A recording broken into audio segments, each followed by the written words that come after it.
Greetings and salutations. Welcome to the National Sports Blender. Time to talk some hockey. I'm Chris Freud. Ian Kropp. Red Wings, Penguins from the Joe Game 1 Saturday. We are finally at the Stanley Cup Finals. I'm glad one exciting team's in the finals. You know, I've been watching the Red Wings. I can't get excited about them at all. It's because they're a good, sound, fundamental hockey team that's going to win this thing.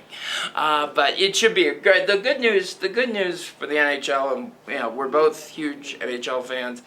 This is a series that's going to attract attention. This is not Anaheim versus Edmonton or Anaheim versus whoever, Ottawa.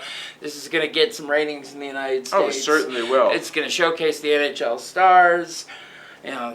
It's going to be fun to see Sidney Crosby, Evgeny Malkin, Nicholas Lidstrom, Zetterberg. Franzen's out for game one, so we'll see. Game one, but he'll be back. I mean, they've got so many tools. I mean, Detroit, you're forgetting, they have these guys like Kirk Maltby, like Darren McCarty. Oh, that just made our old boss happy. That have been around they've been around the block, they've been around the playoffs. It helps when you get to the finals. Has been around the globe. Oh my goodness. It helps. Osgood, a lot of the Pittsburgh guys are a little untested in the playoffs. I do. Everyone, of course, is seeing Pittsburgh as the new dynasty rising. I do see this as the '83 Oilers parallel, where the Islanders have won 3 straight. Granted, Detroit hasn't won 3 straight, but Detroit is the established power. Better on the block. Gretzky and Messier and Curry coming up.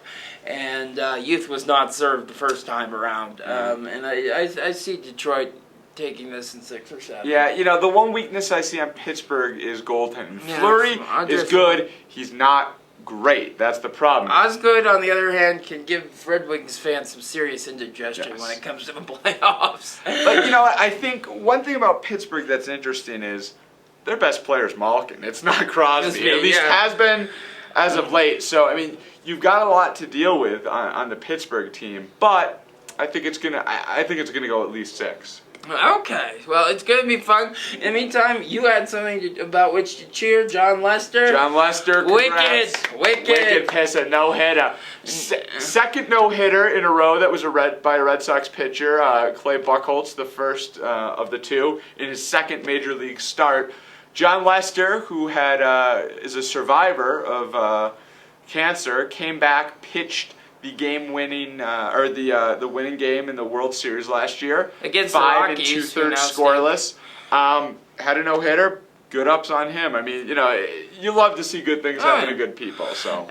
And speaking of good things happening to good people, the Giants took 2 out of 3 from the Rockies as the Rockies continue to sink further and further away. Yes, neither of those teams have winning records. It's actually very funny. If you looked up the ESPN Power Rankings, the bottom 3 in baseball are the Giants, the Rockies, and the Padres, 28, 29, 30. Good ups on all of them. National League. And they're all still in it. The National League West. So, Buddy Lazier, Indy 500 weekend. Yep, he made it, the bump day. He got back in, and this is the guy who, with a broken back, won in 96. So anything could happen if you're Buddy Lazier. And anything usually does in the Indy 500, so we'll be watching that. And, hey, we're breaking into summer, so it's time to get into baseball mode. So it is. But we've got a little more NBA. Hopefully it'll end short and sweet. It can't be 4 games because Boston's 1-1, but let's hope. Okay, well, we can always dream. But for all things national and local, check out VailDaily.com. We'll see you next week on The Blender. Bye, folks.